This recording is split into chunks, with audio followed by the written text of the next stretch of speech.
Welcome to Easy Math TV.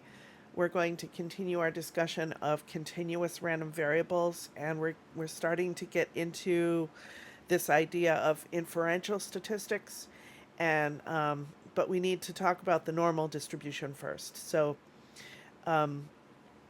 we're going to calculate some normal probabilities and use some of the built-in Excel functions to answer some basic questions concerning a normal random variable, and also understand z-scores a little more as well. So to recap something that we've mentioned before in a previous video, the z is a random variable that represents the number of standard deviations away from the mean a value is. So it actually has units, the units of measure. Z is just measuring standard deviations. That's all that it's measuring. So you can convert back and forth between X and Z. And I just want to show you what the built-in functions in Excel that allow you to do that are. So we're going to answer 5 questions concerning a random variable X. And in this example, we're going to assume that X is normally distributed with a mean of 75 and a standard deviation of 4.2. So that's what we know right now about X. We know its mean is 75 and we know sigma is 4.2.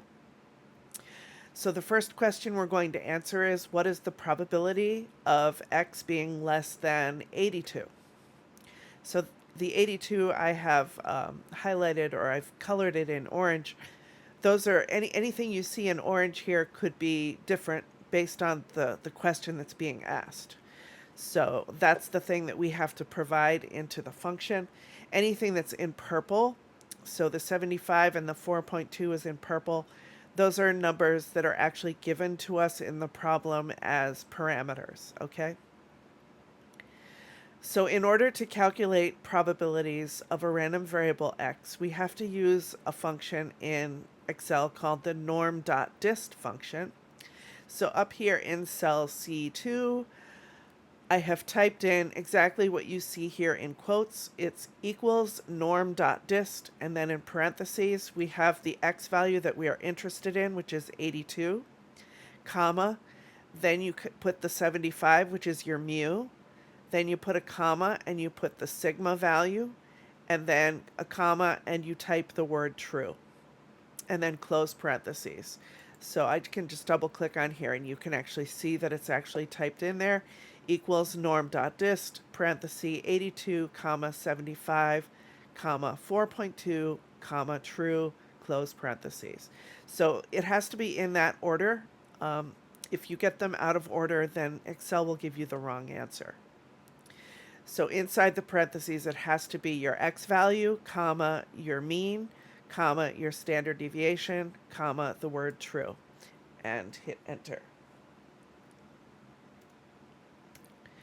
So the answer that Excel gave me is 0.95221.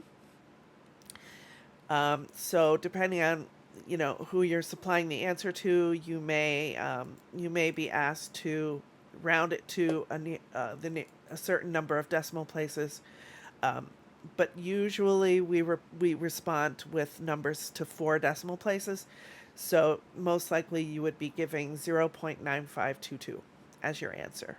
That's the probability of an X from this distribution being less than 82. So you got a 95% chance that your X value is going to be less than 82.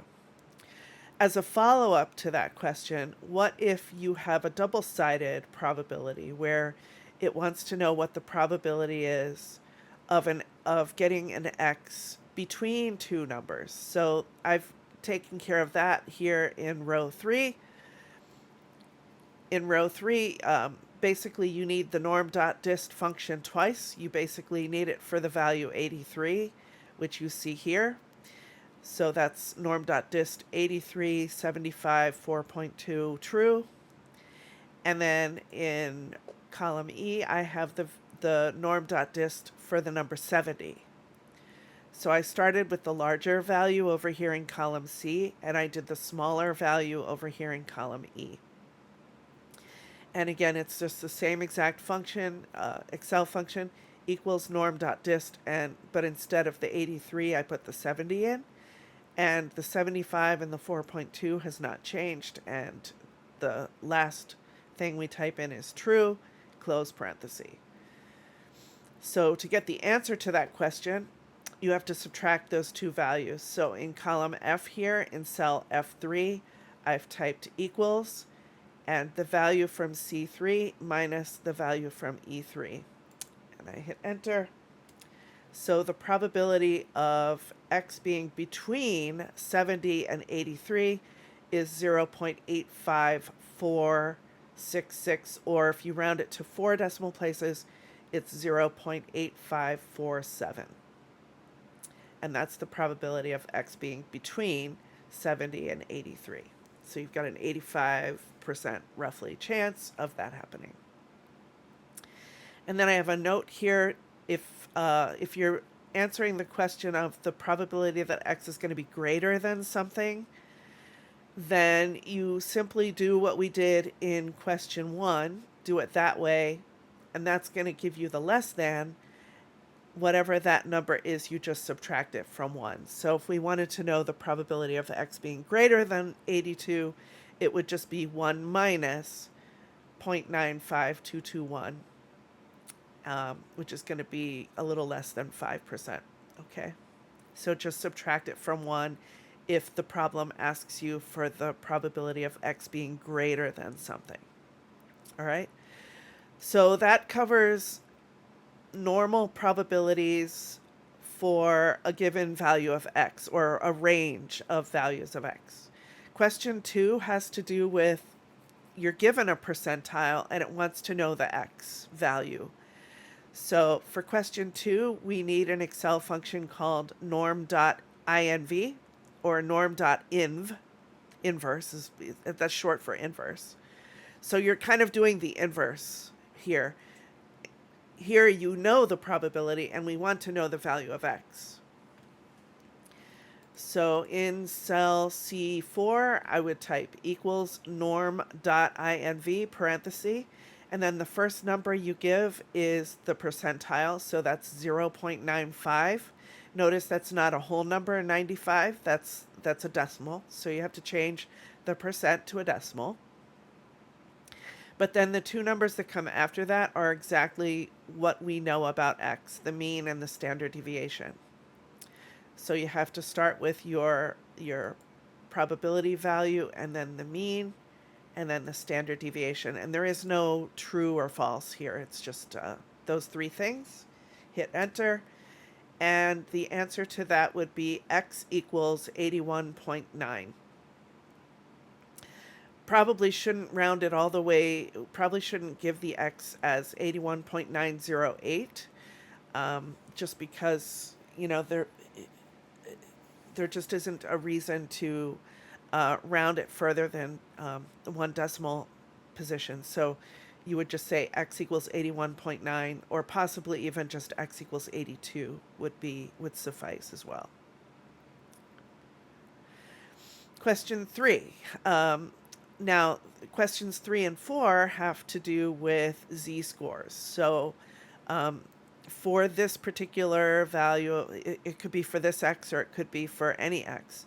But if you know the z-score, for example, you just happen to know the z-score, and you want to know what the probability, the cumulative probability is at that z-score, then you would need the norm.s.dist function, and that's here in cell C5. So I would type equals norm.s.dist parenthesis, and then you type in your z value that you want. So it's 1.422, and then comma, and then you type true because we want the cumulative probability, and just hit enter. And that's 0.92249. So that's the probability of any of values below z equals 1.422.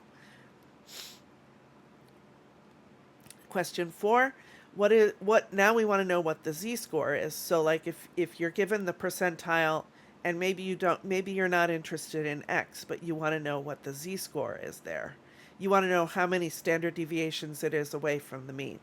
So if you want to know how many standard deviations, then you want the z-score. So that is the equals norm.s.inv function. And we do that here in cell C6. You can see it typed in, equals norm.s.inv parenthesis, and you only have to put one number in there, just your percentile number. And notice that it's a decimal, not a percent. So it's 0.89.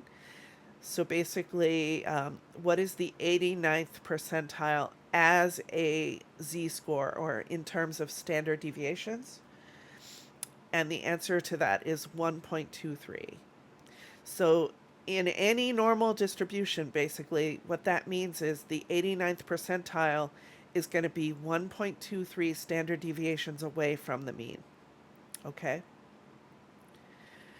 So those are that just gives you an overview of the different normal distribution formulas that we have in Excel, that you can just basically use it as a calculator. You can just use Excel as a calculator to convert back and forth between Z's and X's. Like, subscribe, comment down below, share these videos with people if you think they'll find them helpful, and I'll see you in the next video.